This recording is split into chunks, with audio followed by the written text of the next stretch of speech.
Hi, this is the video for Daf Lammed Bet of Masechet Megillah for Daf Shevui. First of all, congratulations. We are now at the end of the Masechet. We are completing Masechet Megillah.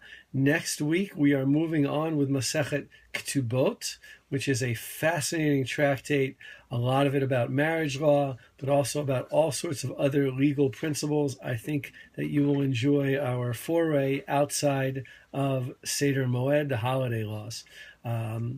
This particular video is prompted by a question I was asked by Alvin Stern of Cherry Hill. So I want to thank Alvin for asking me this question. Alvin refers to a Breita that appears on the page where we have a dispute between Rabbi Meir and Rabbi Yehuda about how one recites the brachot when reading from the Torah.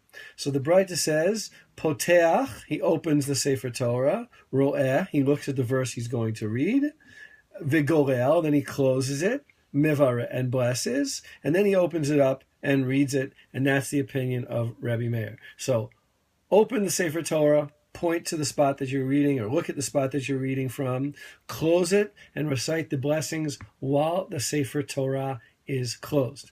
Rabbi Yehuda says he opens it, and then he looks at it, and he can bless with the Sefer Torah open, and then he closes, and then afterwards he would close it again.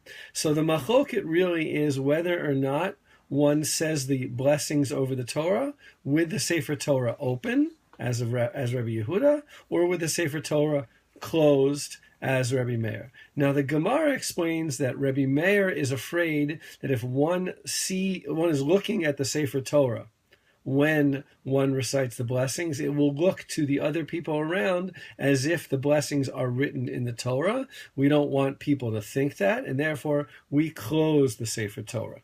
Rabbi Yehuda says we're not concerned with that, and therefore we can keep the Sefer Torah open when reciting the blessings.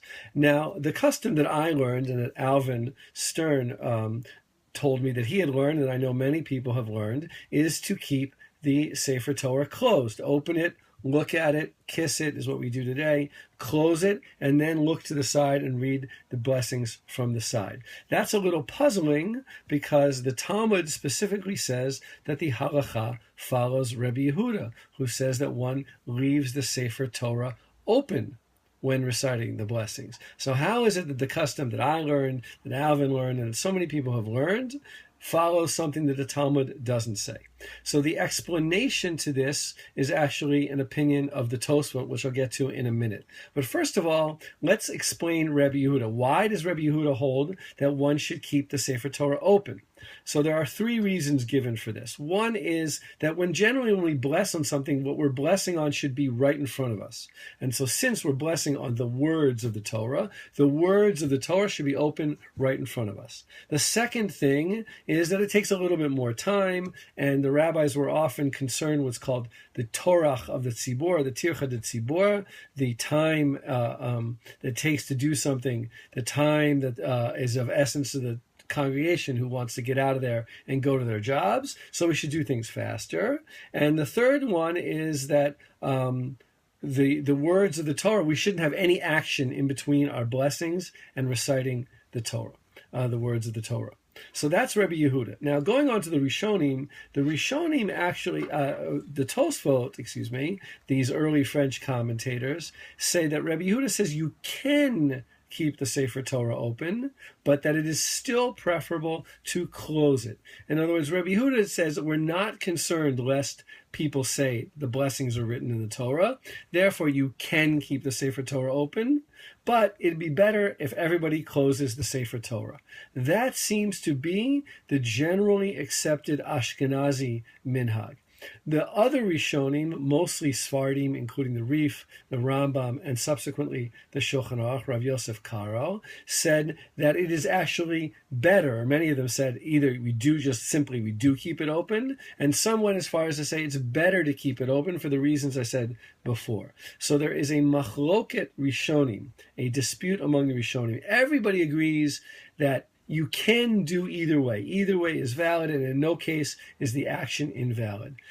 Tosfot, and following their many Ashkenazi authorities, say it's better to keep it closed, whereas many Sephardi authorities say it's either neither one is better, or really what you should do is keep it open, and it is much better to keep it open. And that is the way that the Shulchan Aruch paskins. In the end, both customs are okay. I think that the most important thing is maybe for people to have a chance to learn a little Torah and to understand why some people close it and why some people open it.